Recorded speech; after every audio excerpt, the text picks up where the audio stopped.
Let's get started with a little bit of history.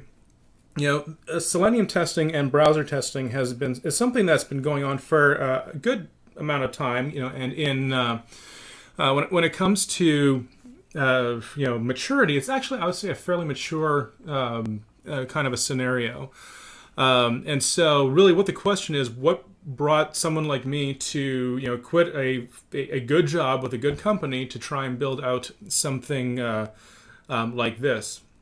So I want to cover that a little bit here so that you can kind of get a feeling for what the context is for all of this. So what it comes down to was that back in last June or July, I was doing some work for a customer that basically involved me being in charge of the automated browser testing. I had a little bit of experience with browser testing, but not an awful lot. And so I guess there were some things I just kind of took for granted that would actually work. So we started out with some fairly basic requirements. You had to test all 4 browsers. And we were building a Magento extension for a customer, and so it had to support CE 1.7, 1.8, no, CE 1.8, 1.9, had to support Enterprise Edition 1.12, 1.13, and 1.14. So when you look at all those different permutations of the tests that needed to occur, it was very clear that you're looking at an exponential increase in testing that needs to be done. And so we felt that doing an automated testing approach would be the best approach to use. And I still agree with that approach. Though at the time, when I started to research what was available and actually started to build out some of these tests under fairly tight deadlines, the issues that I ran into were, I ran into a number of issues that required a fair amount of time. I can't honestly say that I remember exactly how much time I spent, but it's somewhere between 4 and 8 weeks doing 60 to 80 hours each week. And, by the end of it, I was, not particularly enjoying life at that point. And, there are ways of doing things. There's already some existing functionality out there, but I didn't really find something that suited what I really needed. And so that's really what it came down to. Not that there wasn't good tooling out there or that you couldn't utilize some of the tooling, but for the needs that I had, I found I spent an awful lot of time building out a horrible architecture to try and minimize the amount or maximize the amount of code reuse and usability across the spectrum of things that I was doing. And so I left that project not particularly happy with the job that I had done. We had a lot of tests that were passing and a lot of good data coming from that, but it didn't really give me what I wanted. And so I kind of left a little bit disappointed with what I did. But there were some takeaways that I was able to glean from that. One of the first ones being is that, like a lot of things in our lives, there's a fairly steep learning curve involved in getting browser testing up and running. It's not a good necessarily a good or a bad thing. It's just kind of the way it is because there are so many individual things that need to be taken care of. So that steep learning curve, though, I think dissuades people who are not necessarily dedicated developers, or I should probably say dedicated testers.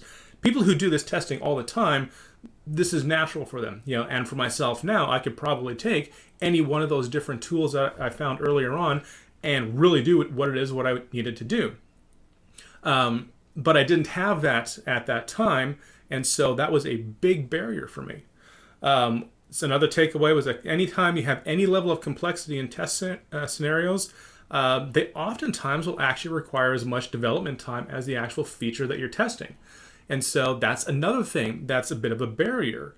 You also have minor test variations. We were doing a checkout extension, and there were at least a dozen, if not 20 individual user stories that required just a minor variation, and scripting that was incredibly difficult to do.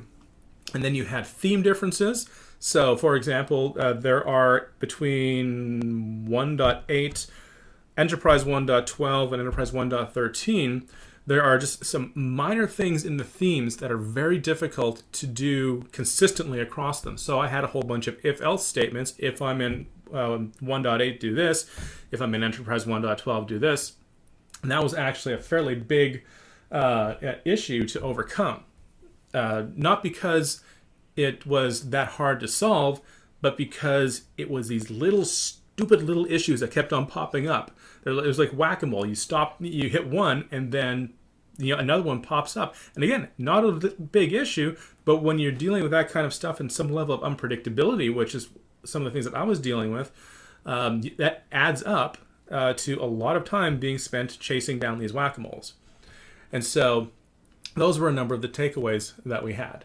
And the effect of that is that I think that there's a fairly high barrier, particularly for small to medium-sized operations, to actually do some level of test automation, at least on the browser side. That's not to say that there aren't people out there who are doing it. I'm sure that you get some of the more advanced shops that are doing a very good job of it. But there is a massive part of the market that is not being served because the barrier to entry is just so incredibly high, and it requires such a level of investment.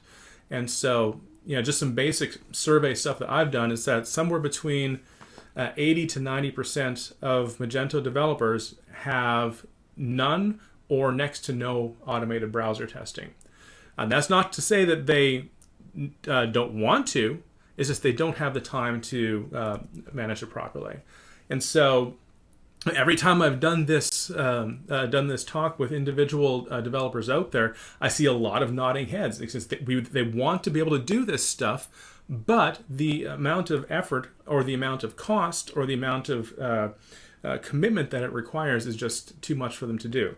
And so that's really where Magium is going to come into play. So before we get into what Magium is, let's talk about some of the different approaches that there are.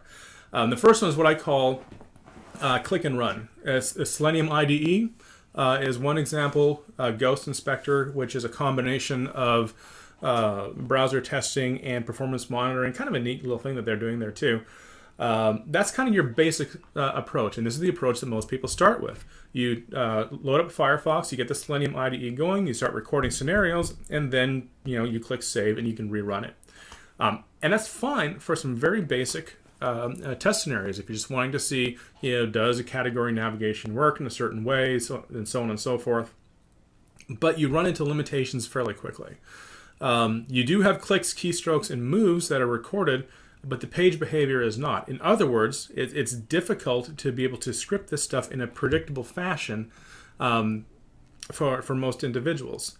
Additionally, because of the way the XPath is extracted, it utilizes, at least I'm guessing because the output looks very similar, that it basically takes the node path from the XML DOM document, and if there's anything in there that just slightly changes a little bit, the entire test is broken.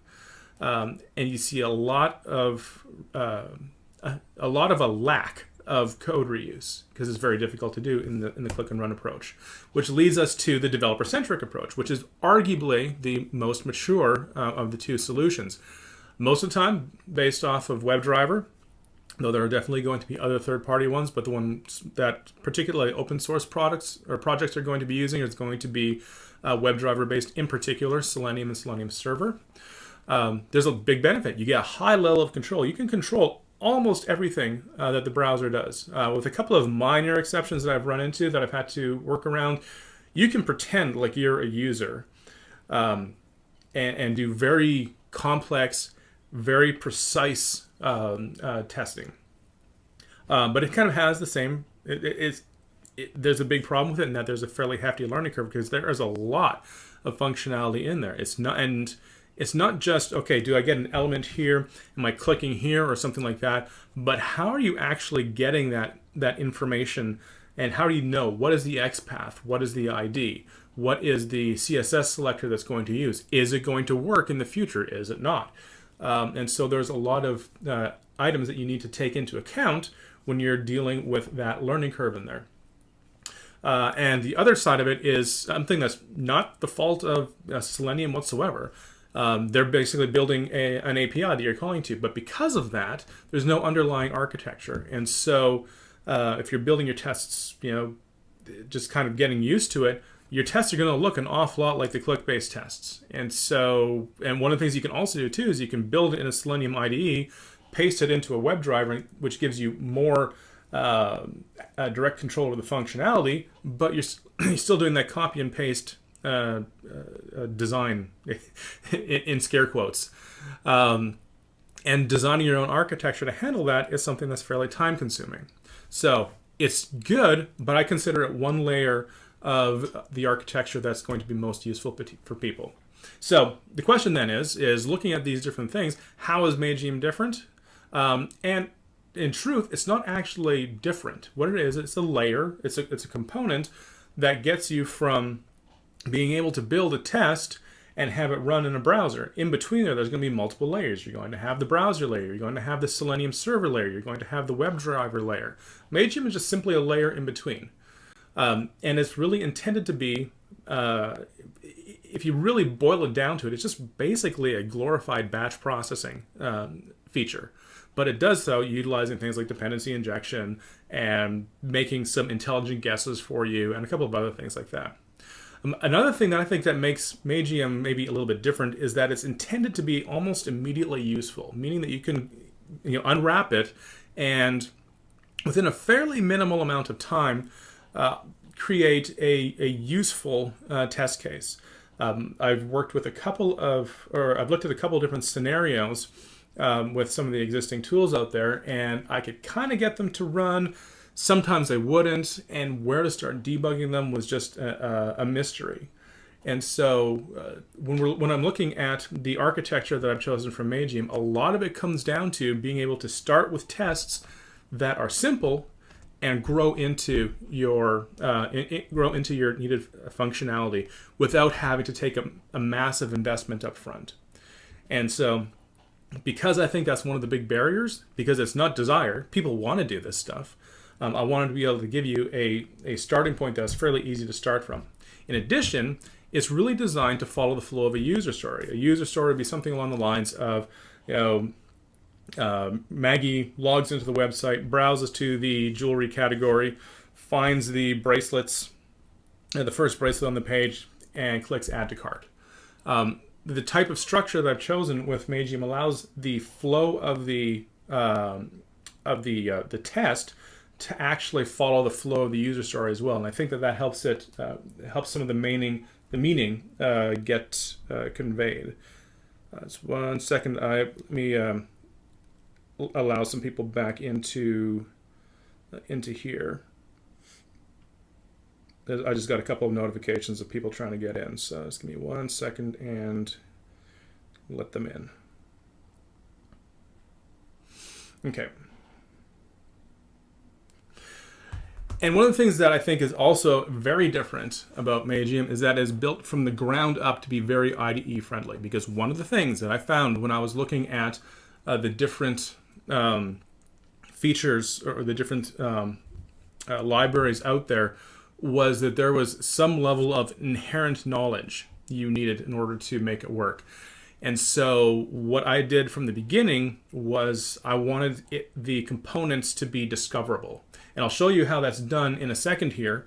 But that is a big part of what I wanted it to be, was that you can use the features of your IDE in order to get started very quickly. So just a couple of notes on requirements. You need to have a Selenium server or something that talks WebDriver.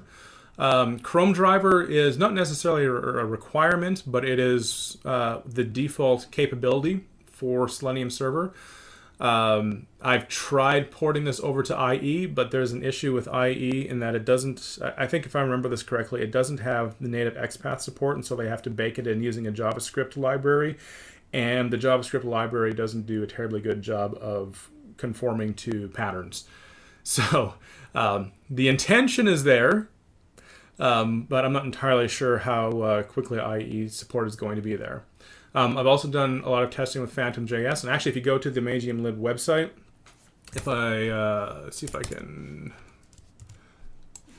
quickly show this to you, the Magium compatibility tester and the downloadable project functionality, they are, which you have to be logged in for.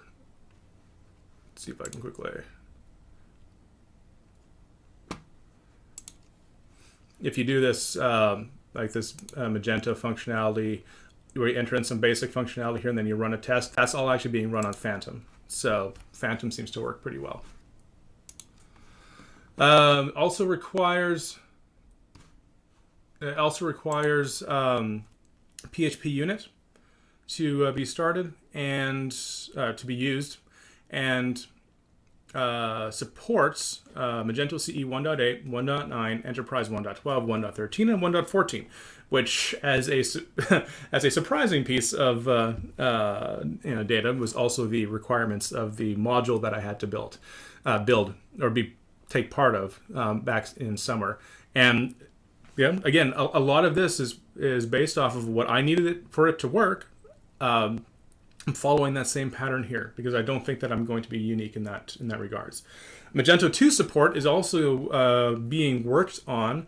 I actually do have a branch that about 60 to 70% of the functionality for Magento 1 actually works on Magento 2. My goal is that you can take a Magento 1 test and simply switch the theme configuration that it's doing, using, and it will automatically work with Magento 2. That's my goal. It's probably not going to work exactly the way I'm expecting it there. There will probably be some level of differentiation, but the read-only functionality, browsing the catalog, adding a product to a cart, things like that, that actually works fairly similarly. Where you can just simply copy and paste the tests and switch the theme, and it works exactly the same. Checkout's a little bit different because you have the one-page checkout instead of the single-page checkout instead of the one-page checkout.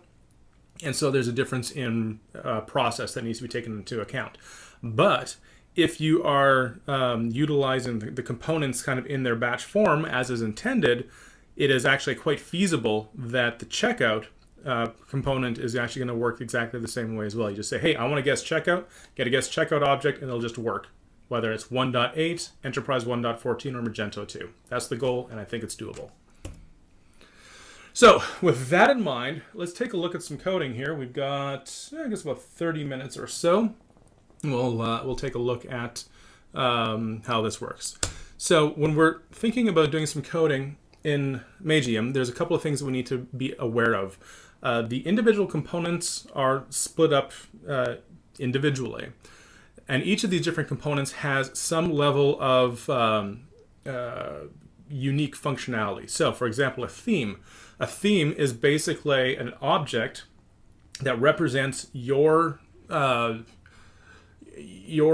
installation. It'll have things like, it'll have things like the base URL. So if you're going to be testing, for example, multiple stores that have different URLs, one for the UK, one for the US, one for Middle East, whatever it is, you simply create a new theme and set a different base URL for it. And you can then rerun all of those tests exactly the same across individual components, or across individual websites. They also contain all of the XPaths that are used to find individual elements. Internally, Magium uses XPath exclusively because there are a lot of things. CSS selectors are probably the easiest way. IDs are the preferred because they're very specific, but neither of those two get to the level of detail and traversability that you get with XPath. So just as a matter of practice, individual themes default to IDs, to XPath. Internally, for your own tests, you'd probably want to be using IDs and CSS selectors. So themes can kind of contain the information about your website. How do I navigate to the user page or the customer page? How do I navigate to a category? Those are the kinds of information that you'll find in a theme component. Next up is a navigator. A navigator is a component that goes somewhere. Goes to a category. On the front page, goes to the register user page. On the customer portion. In the admin area, you have an admin menu navigator that allows you to navigate the admin menu components. So as an example, you could go through the entire checkout process, retrieve the order ID from the page, log in to the admin UI, use the admin menu navigator to get to the managed orders tab, and then search for your order ID from there. So navigators are objects that will get you somewhere. Extractors are components that are going to pull information off of a page. I just alluded to the order ID. There's an order ID extractor that's actually built into or I should say it's a dependency of the checkout. So that at the end of the checkout process, once the checkout process has completed, you have access to an order ID. There's also a layered navigation extractor where you can extract all of the layered navigation information and then find the correct element to click on. Say you want to have a blue shirt. Go to the shirts category, get out your handy layout navigation extractor, find the component that says blue, get the element of that, and click on the element, and it'll automatically run. There's also order extractors, so that if you're in the admin area, you can get all the order information off of the page. If you're in the customer area, you want to get the order information for the customer. There's an extractor for that. Those are basically used to retrieve information off of the page and present it to you in a structured format. Actions. These are components that are going to do something. So while a navigator will go to a page, an action would be like clicking on the Add to Cart button. An action would be like executing a search or something along those lines. Actions are actually fairly common in the individual tests. Is anytime you want to change something, as opposed to going somewhere, an action is probably going to be what you're going to be using. Identities are components or objects that are going to represent an individual. They're going to represent an individual customer. They're going to represent an individual admin user, and they are completely configurable. So say you have to have a checkout that needs to test whether or not somebody is from the US, which is actually the default. I use the Magento headquarters as the default address. But you can specify the region ID, or not the region ID, the country ID for the individual identity. If you have another test that does the exact same thing, but you want to make sure that it fails for people from Canada for some reason, if you don't want to sell things to people in Canada, set the country ID of the identity to Canada, and then validate that the failure occurred. And so identities allow you to basically pretend to be an individual. They can also generate email addresses and are used to test registering a customer. So you can build a test that will register a new customer. It will automatically create a fake email address for you, and then you can utilize that to either search for that customer in the admin, or log in at a later point in time with that identity. It's really a lot of functionality that you can do in there. Change billing addresses, change shipping addresses, anything that is related to the identity of an individual. And then finally, we have assertions. Assertions are just basically things that need to be true. That's, I guess that's pretty much the only way of putting it. There are a lot of assertions that are handled internally. If you actually look at the abstract test case, Magium / abstract test case, there's a number of assertions that are built into that class, and basically what those are shorthand for assertion objects. And so you can use that. There's a couple of base ones which are easy enough to see, but if you want to assert that a certain element is above or below another element. Say, for example, you have a user story that says that about us needs to be above contact us. Well, you get one element that's above us, the other element that's contact us, and then you simply assert that one of them is above the other, which is a very valid user story, and also one that you want to catch, too. Then the last one are configurable elements. Configurable elements are elements that you can very easily change. They may be an identity. Most identities are fairly easy to change. They may be themes. These are items that can be changed on a test-by-test basis, or just simply different from the base default values that are in there. So, as an example, changing the base URL. is something that you want to be able to change. And so themes implement or extend the configurable element class. And so those can be made in a number of ways. One is through a specialized include file, which there's documentation on the website, and I'm not going to get into it here because it gets a little bit tedious if we do too much. You can do it either by that kind of file inclusion. There's also a command line, a utility that I've built out that allows you to change it via a JSON file. And then you can also do it via environment variables. And the reason why you'd want to do it via environment variables is because it allows you to set up continuous integration tests that are exactly the same for multiple different URLs, but that just have some base changes that need to occur, such as the base URL. And so that can be done so that internally, Magium will just completely reconfigure itself to deal with the situation that you're looking at there. So those are the different components. And so let's take a look and see what this actually looks like. So I'm going to go to my IDE here, and this is a pre-set up scenario, obviously with a test that ran already. And all I'm going to do is I'm going to get this test to actually work. So I'll create a new directory and I'll call it my tests. And if I could type properly, and I'll call this one browse to category test. Actually, I'll do it differently. Let's validate homepage, just to make sure that it actually works. So namespace is my tests. Class is validate homepage test, and I need to do that properly too. Otherwise, PHP unit may not be happy with me.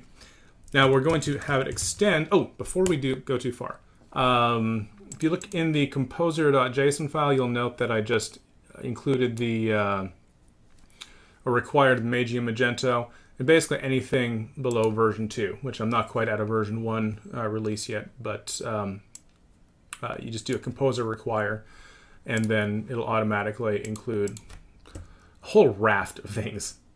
So that's where that's all being set up. And then I also have it to run off of PHP unit in the vendor file, in the vendor directory. So it's going to extend abstract Magento test case. And we'll just do public function test homepage opens.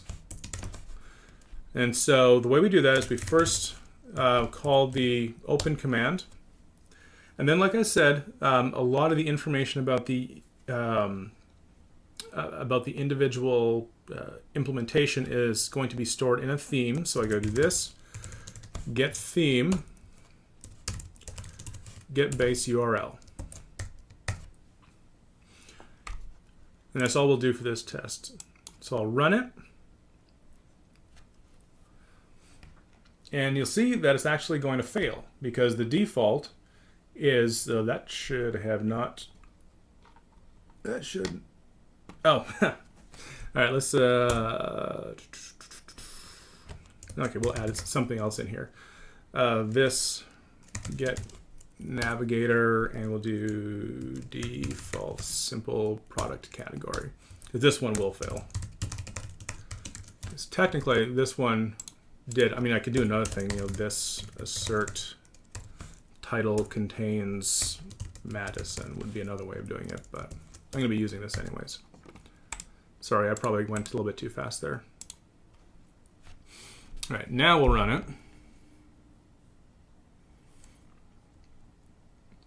And this time it'll fail because it couldn't find the ID in there. Now, why did it fail? The reason is because the base URL by default is, well, it's not defined here, but the base URL is localhost. So what we need to do first is set the base URL.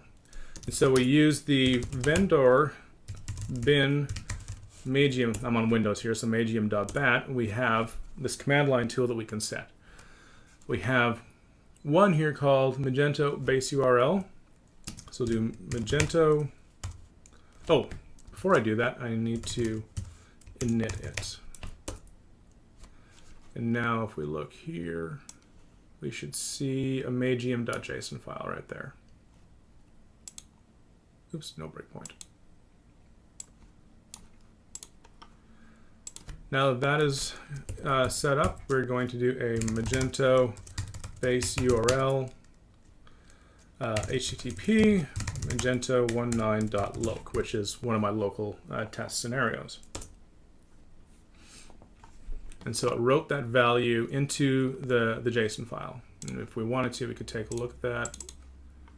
Yeah, it's just basically JSON. Now we'll rerun the test and see what happens.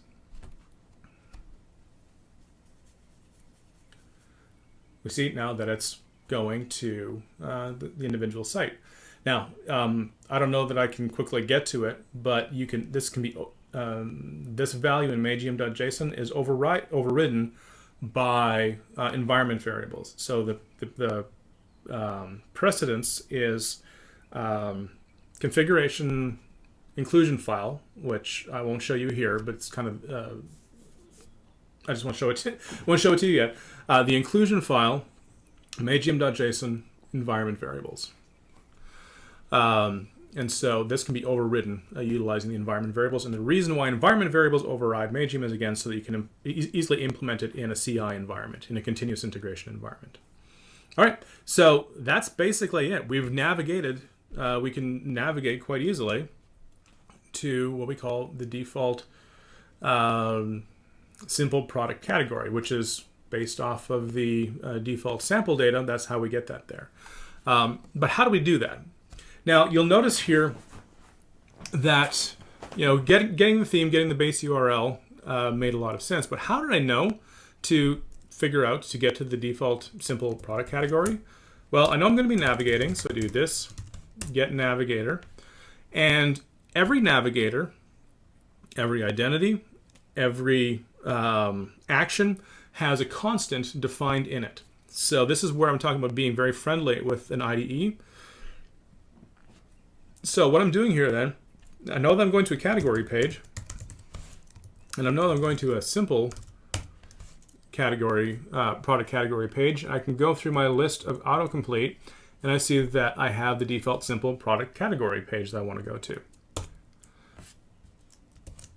And as you'll see here, there's a constant called navigator, which if we take a look at that, is actually a locator that Magium uses internally in order to figure out what the actual class is going to be. There's a lot of stuff going on behind the scenes to kind of make it easy and overridable, but for now, this is all you need to know about.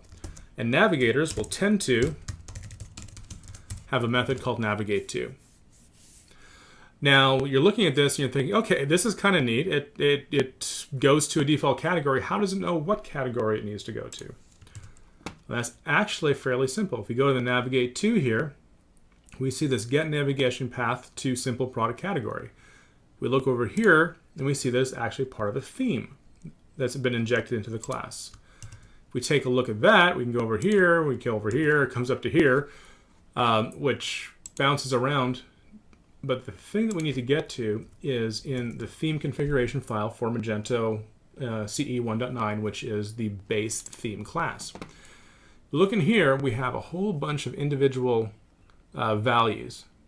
And so navigation path to simple product category, accessories jewelry, defined right here in the code. If you're going to do this differently, if you want to do this differently, there's a couple of ways of doing it. One of them is to create an override, which is, I'm going to have to show this here anyways, just so you can have it in your memory. Create a directory called configuration, and then it's going to follow the name of the class. And the name of the class is Magium, Magento, Themes, Magento 1.9, Theme Configuration. So Magium, Magento, Themes, Magento 1.9, and then the class name is Theme Configuration. So that's the directory. And then we create a new file in here called Theme Configuration. This file is actually included, So we do var this is theme configuration, and I could do, I always have a fun one to look through this, category specific product. Oh, what's the name of it?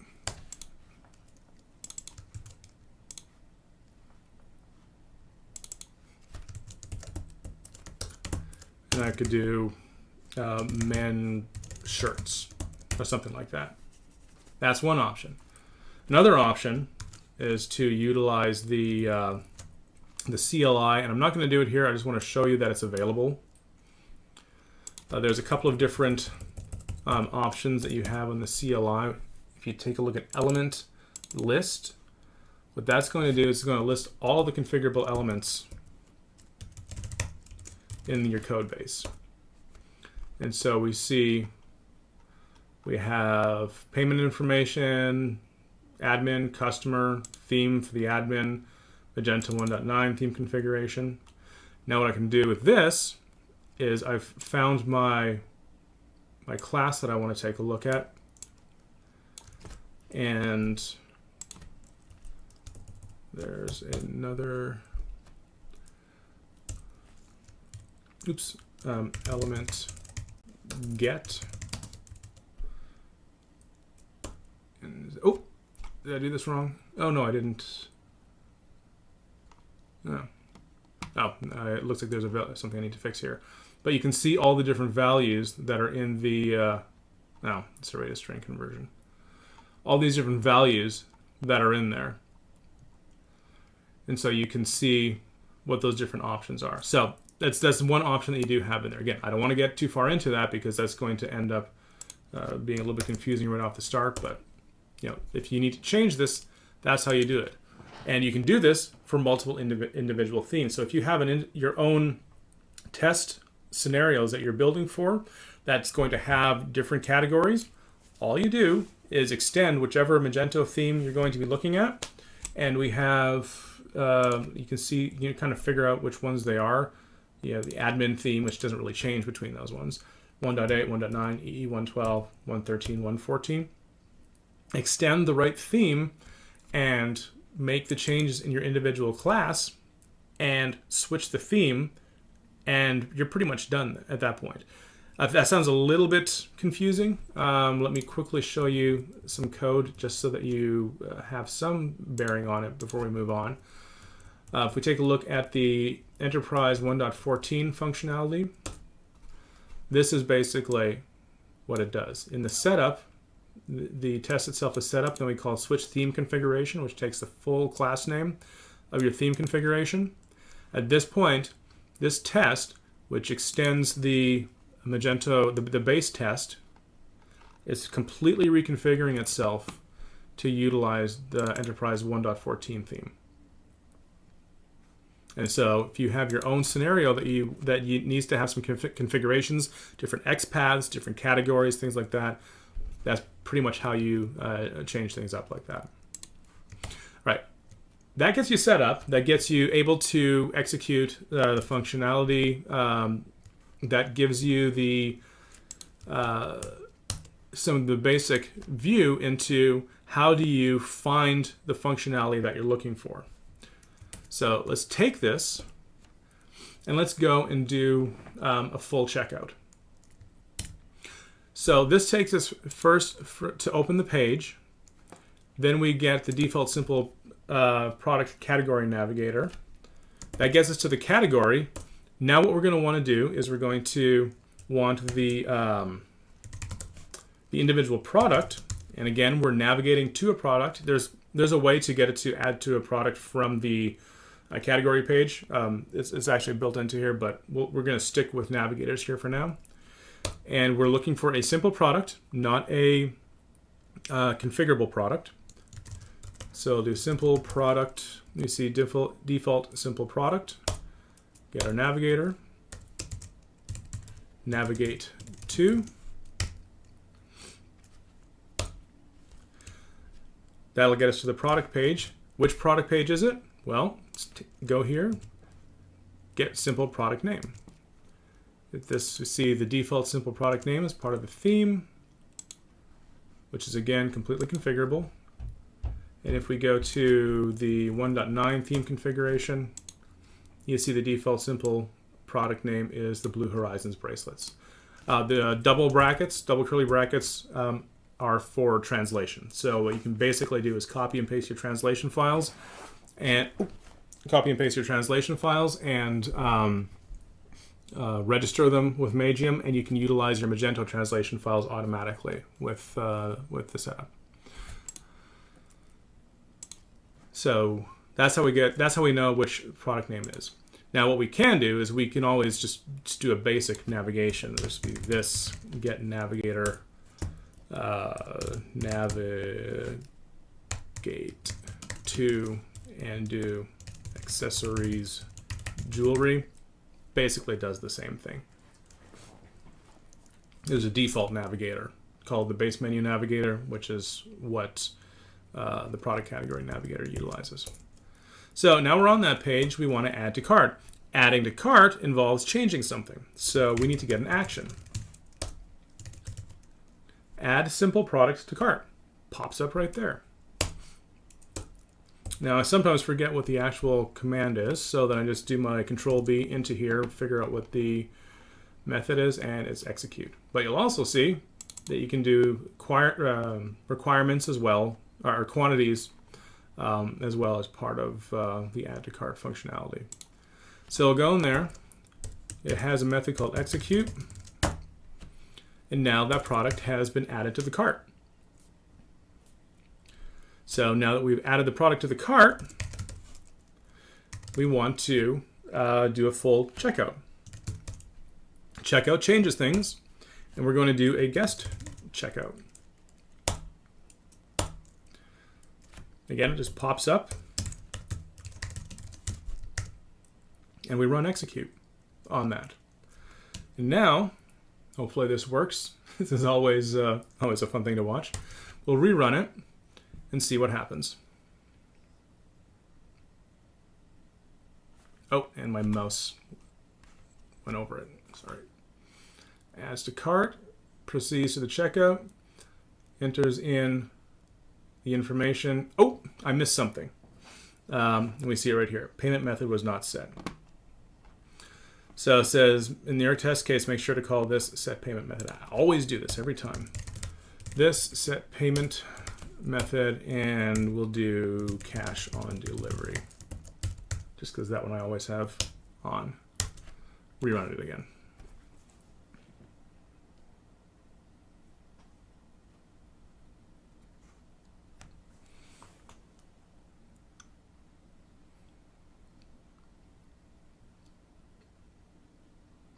And places the order, and we're done. And if we were to log in right now, we would to the test site, we would be able to see that in there. We could also do a registered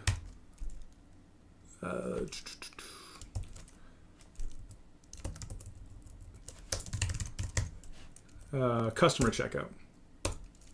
And what it'll do then is it has the identity of the user. If you want to change the identity, this get identity, set email address is whatever at example.com, and then you could also set the password.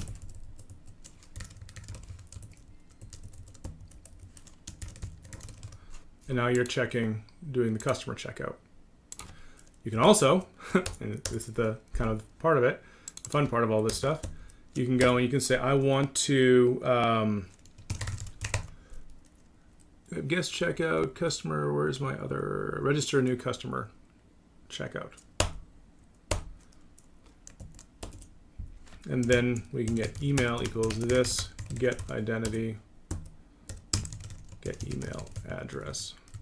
Now I'm going to stop right there for a second because we can see where the checkout is here. Next up is I want to show you how to deal with problems, because this is kind of the part that I had the biggest issue with, was that, where do I actually how do I deal with a lot of these issues that are that I run into? So the first thing, I have my test case set up. Well, set a breakpoint, and we'll run a debug session.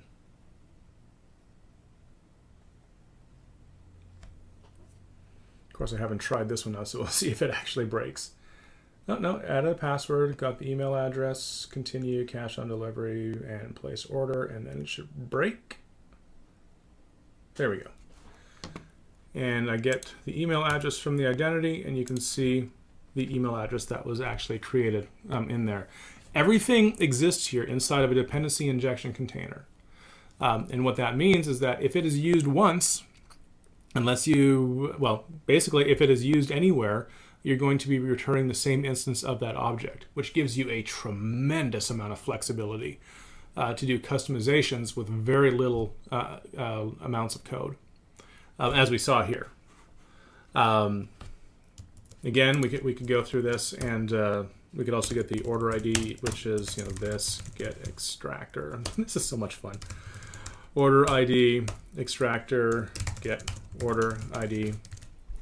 And if I were to run this at that point,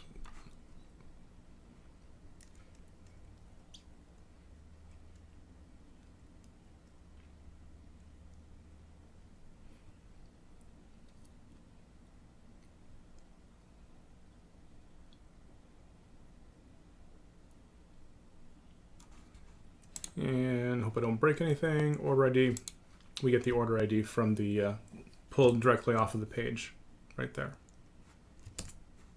So I don't know about you, but I find that stuff useful. Now let's deal with one last thing about dealing with problems, because there are two big problems when we're dealing with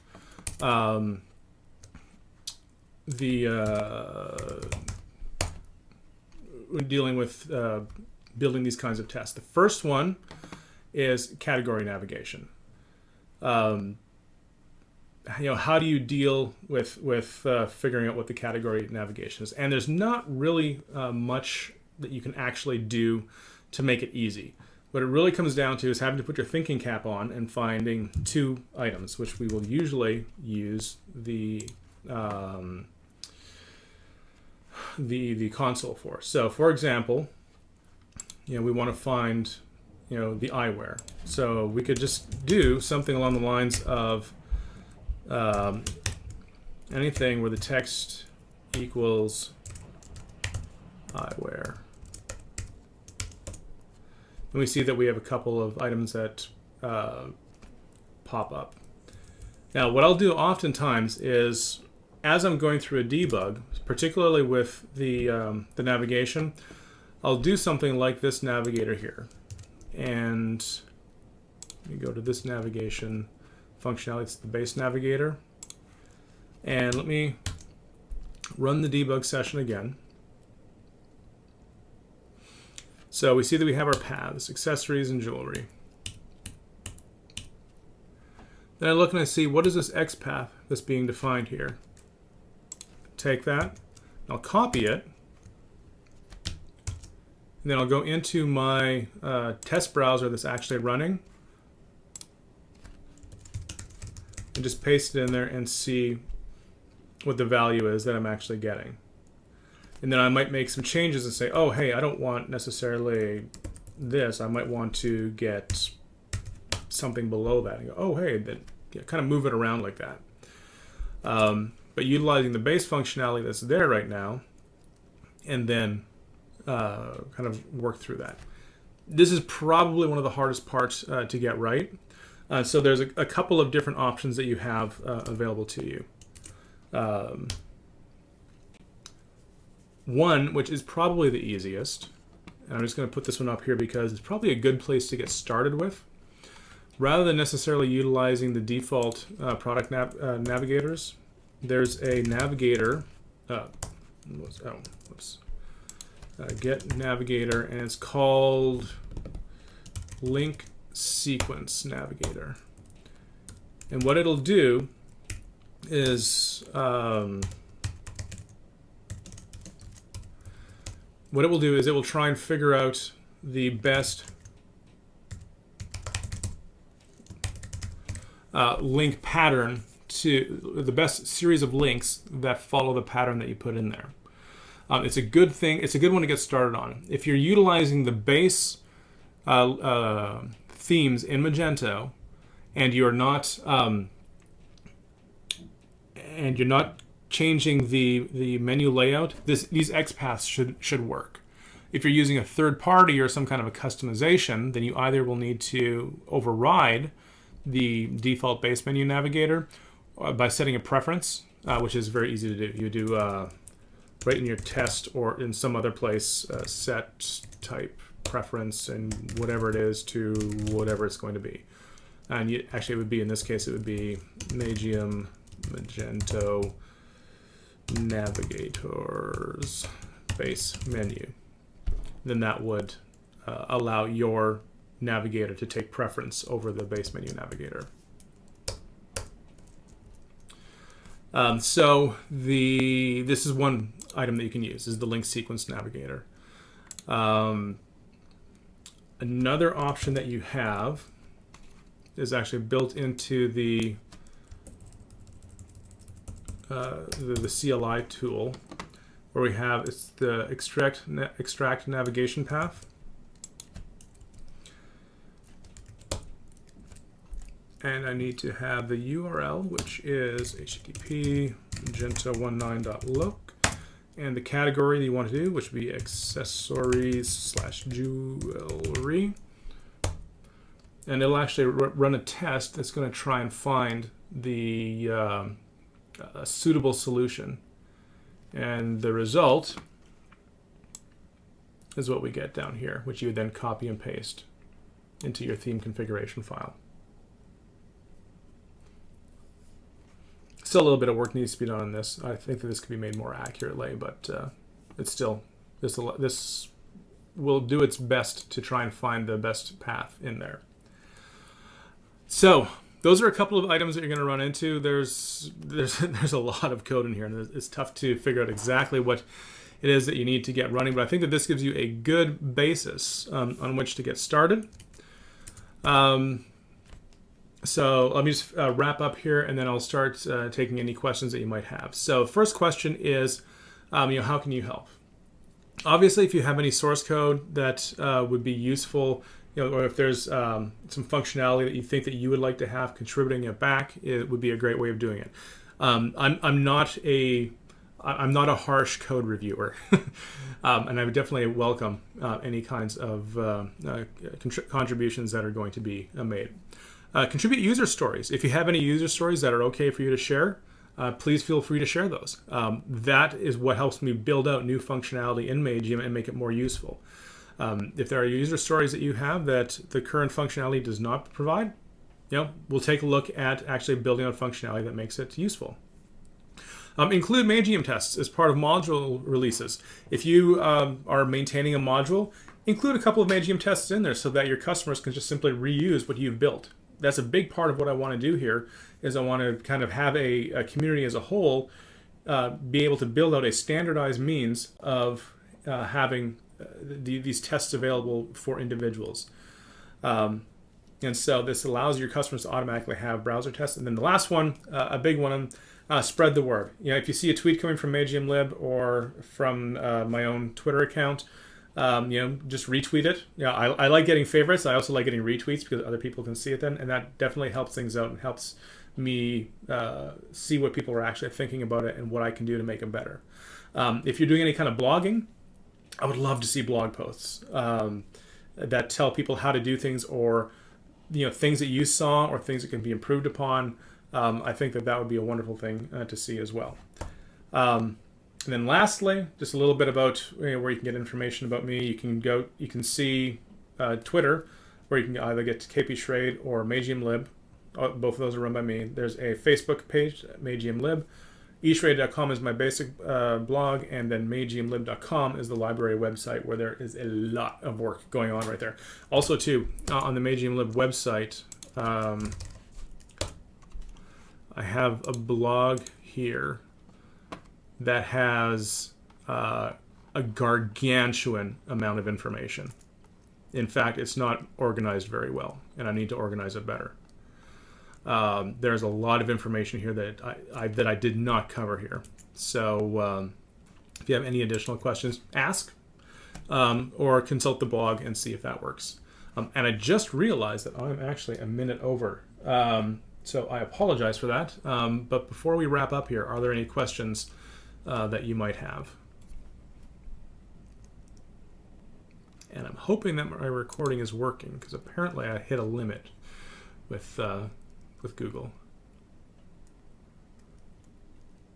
Does anyone have any questions?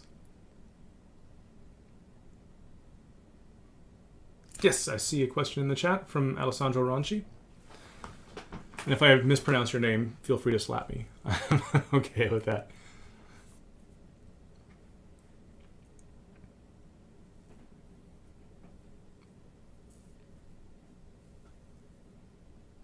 Yeah, you can write in there in the chat. That's fine. Or if you want, I don't know if you can unmute yourself and speak. If you want to do that, that's fine too. Can you hear me? Yeah, there we go. I can hear you. Hello. I'm pretty new to Magium, so I have a question that's probably dumb. But I didn't understand a thing. We didn't do any assertion. So what determines if a test passes or fails? I mean, what do you check? HTTP response code or Okay. what else? Yeah, no, that's a very legitimate question. First of all, the first way of checking to see if it fails is if any of these steps along the way are unable to do their job, an exception will be thrown and the test will fail. So that's the first one. And the purpose of that is so that you can look along, you can just simply execute the user cases or the user tests that you have, the user stories that you have. And if there is an error in anything that's being done here, then an exception is going to be thrown. Now, for example, with the test that we're looking at here, we see that maybe the user story is that a customer can go to the jewelry page, can go through the checkout process, and we need to assert that there's going to be an order ID. So then what you do is assert not null. I could type order. And so there's a number of the basic assertions in PHP unit that you can use. So like this is actually has nothing to do with Magium. It's actually part of the test case that is part of PHP unit. So that's one option. There are also a number of assertions that are actually part of, let's see, like assert that an element exists. So, or that an element that has text exists, or that an element is clickable or not clickable, or something along those lines. So you have a couple of additional assertions here. Now, before I wrap up on that one, there are a couple of different assertions that you do have that are directly available in here. So you can do this get assertion, and let's see, I think it's above. I don't remember off the top of my head. Magium live assertion. Oh, that's right, because it is in the Magium component.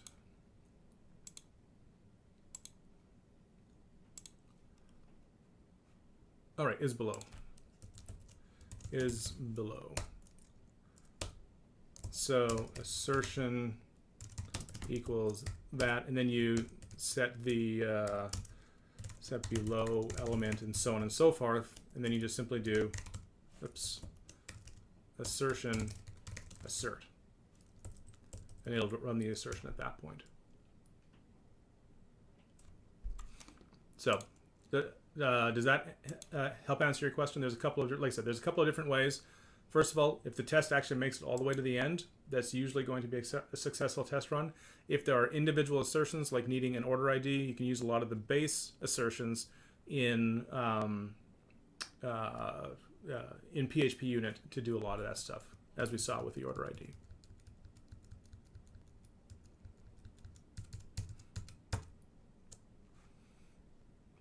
Okay, cool. Any other questions?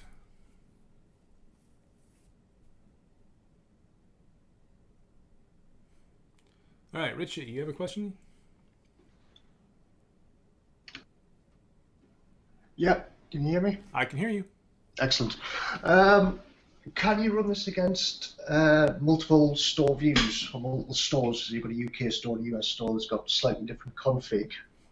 How would you run your tests against? Could you run the test against both at once? Or would you have to have separate sets of tests? Or Yeah, there's a couple of ways that you would be able to do that. The first one is actually very similar to what I do with the existing tests for Magento. If we look at the base Magento tests, such as, oh, that's the admin. I don't do the tests on all those. See, customer authentication test. These are all the tests for Magento 1.8 or 1.9. But what I do is, say for 1.13, I also have the customer authentication test, but I just switch the theme configuration. So that way you can completely reuse the individual tests. And if you have different category structures, like different categories, different products, you can set defaults in the individual theme. If you have a different URL, you can set that in the theme as well. There's a lot of different things that you can do that way. That's one option, is to simply create a test that extends the other test for your other storefront. Another option is to, well, one of the things that you could actually do is just simply change the, if you're testing one store over another, you could change the base URL in your, using the command line. And I'll get rid of these just so we can see that working. So now if we run this, it should be running on Magento 1.8. Yeah. So you can test it locally, make those configuration changes, and now you can see that it ran on 1.8. But what you can then also do is in your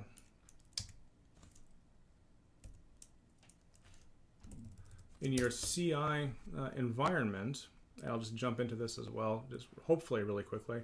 This is actually a small reason for these big blow-ups, but they keep on looking big. If we take a look at Magium Magento Personal, and we look at the configuration, you'll note that in here, hopefully, I have a lot of these environment variables that are being set. So you could configure individual CI runs to have these changes occur directly based off of environment variable settings. So you'd have different base URLs, and pretty much anything that's a configurable, an abstract configurable element can be changed in this way. Or it can be changed via code commit as well. And actually, I'll have to post that on Twitter later on. How you actually do the configuration changes. But it's something that's definitely very doable and built in from the ground up to be done. All right. Any other questions?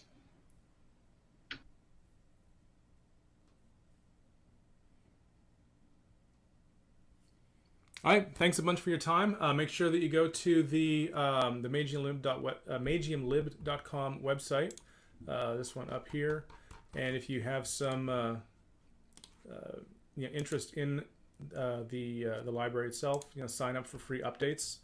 That's a very good way. I try to do at least once a week some kind of an update that gets sent out for any new stuff that's coming in there, even if you're not using it quite yet. It gives you a good way to start. So thank you very much. I hope that you have a good rest of the week. I'm going to hopefully post this onto YouTube a little bit later on today, if all the sound works, which was my concern, and go through this all over again. So thanks a lot for your time, and I'll talk to you all later.